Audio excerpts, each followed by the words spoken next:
We have with us this afternoon Craig Hepburn, who is Technology Evangelist and Global Director of Digital at Nokia. Thank you for joining us, Craig. No problem. Well, let's just dive right in. I'm sorry. What does a Technology Evangelist and Global Director of Digital do? That's a great title, by the way. Thank you very much. Yeah, it's a great question. So I think the way that I think about it and the way that my role is going to play out and what we're trying to do at Nokia is really trying to bring digital as a way of working. So how organisations are starting to embrace digital media, how they're starting to embrace digital ways of working. So things like just understanding, traditional media. We're all, used to traditional media, television, video, traditional posters and offline, but actually to be able to take some of those assets and that information and those ways of working and provide a digital framework for doing that.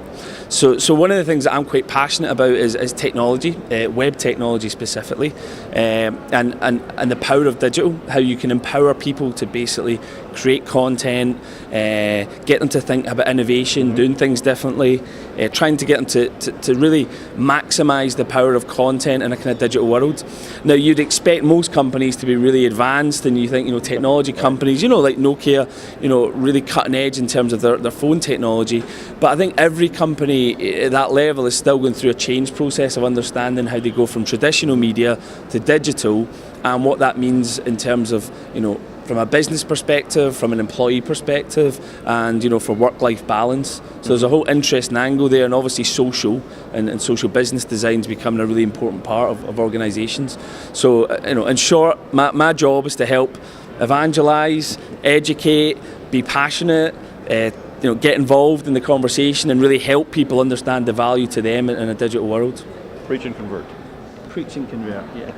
This is a little bit long-winded, but I found this on your website, and I thought this was a really great quote. A random scrap of information can trigger just the right conceptual collision. It's hard to know which scrap might do the trick, but that's the beauty of social networks. They constantly produce potential sparks for free. What are you doing to create these potential sparks at Nokia? It's the idea of these little things, these little high-impact, tiny little kind of explosions, these little sparks, as it was phrased, that create this bigger change. I think too many times, we develop strategies and we develop these big blue sky thinking, these big ideas, and we spend a huge amount of money and put a lot of resource and create all of this data. And then you think, well, how does that then correlate with actual, objectives, with executable things, with physical, actions that can come out the back of it? So in my experience working, in many organisations, it's the little things, it's the little sparks, it's the little ideas that you can seed that make a big difference, that then change the way that organisations or the way that people do things.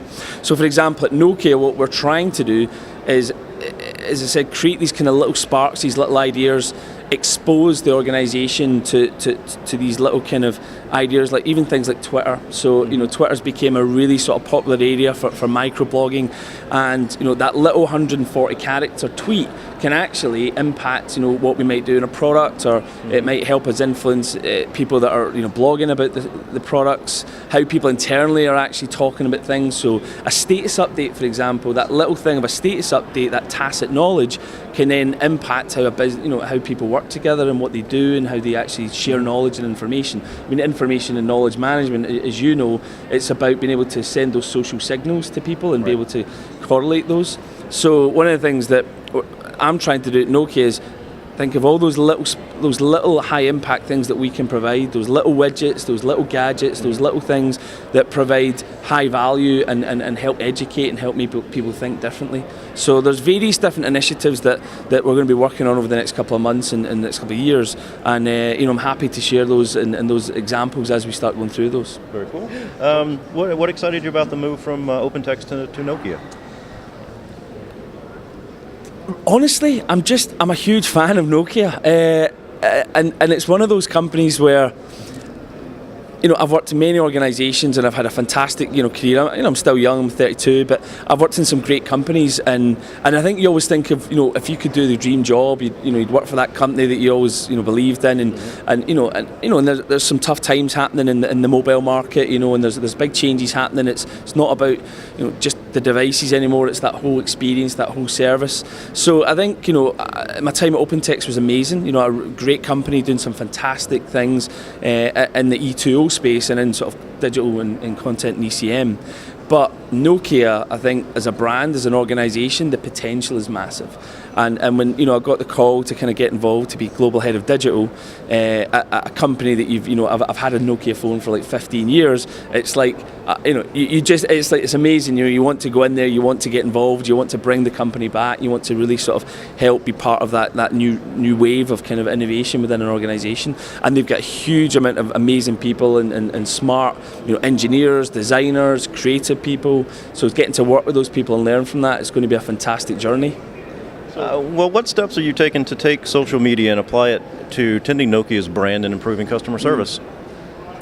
So, one of the ideas, and we've spoke about it a lot at this event, at the Enterprise 2.0 conference, this idea of social business design. So the idea of being able to apply these kind of social principles, to an organisation in a way that we can actually, take some of these great sort of, social media kind of business websites and actually then apply that inside the organisation. So I mean, one of the things that, creating a Facebook page, creating these Twitter pages and all this kind of great stuff, but actually what does that mean to the organisation? So how does that then correlate with a business process within the company? So it's tying up what I tend to call the social workplace and the social marketplace. The idea of these things actually coming together, and I'm a big believer that organisations are going to evolve, and it's not just about selling a product, it's not just about creating one thing. The new world of online and digital is about how you're constantly evolving, you're constantly adding value. To be able to do that, you need to have a great framework in place. You have to have all of your content, digital content management, all of your ECM strategy has to be in place to then allow you as an organisation to evolve, to maximise the value of your assets, to make sure that your employees and your staff can work more efficiently. And then there's the whole work-life balance, that mix between, your kind of your work life and what you do there versus kind of what you do in your kind of personal life. So some great companies like Dell have done some amazing things with the kind of Dell Idea Storm, so taking ideas, integrating that with the business. Starbucks have done some incredible things about really using social as a business to really connect with their customers on a whole new level. It's not just about coffee, it's about that whole experience. Right. So I think every business is looking for what they can expose themselves and all that knowledge and all that brand and all that equity that they have, doing that through these business principles and that kind of social workplace and social marketplace. Okay. And what I quite like to call the happy strategy, the human API. So integrating your people through people. The happy strategy. The happy strategy. I like that. Well, wrap up with the last question, and you alluded to it earlier. Is there a clear delineation between social and work life these days? This is an interesting one because I think from my own, at one point I was kind of advising people a couple of years ago that I think you have to keep your work life and your personal life separate, so like having separate profiles on Facebook. I had this analogy where if you would invite people around to your barbecue and have them in your house at home, then they can be on your Facebook page. If you just wanted to know them on a professional level, they'd be in my LinkedIn. And then if anyone wants to follow you on Twitter, that's fine because that's more of a broadcast and you can tune in and tune out, so you have the option. But it becomes really difficult because then you meet people at these events, maybe we hook up, you'll try to connect with me on Facebook, and do I just ignore you or do we become friends? And how does that, what does that mean? Does that mean we don't speak? So, and you think, does Craig not like me? What's going on? So it becomes a really difficult dilemma. So I used to think that you had to separate them, but a good friend of mine actually called Anthony Mayfield, who wrote a recent book actually called Me and My Digital Shadow. So the idea is it's kind of like a web shadows even. So these web shadows that you have is your reputation. So everything you do online becomes a shadow, this digital shadow and this web shadow. And how your reputation it's part of you. So every time you look up somebody in a job interview, or you might Google me as you did before we done the interview. No, I never do that. No, of course. But so therefore, it's like you can't separate it. So the best thing to do is educate yourself. I think understand if you're putting stuff out there, it's going to be there for a long time. So basically, how that information is going to stick with you for a long time. So be very careful in terms of what you put out there. Think about what you post, because it'll be there.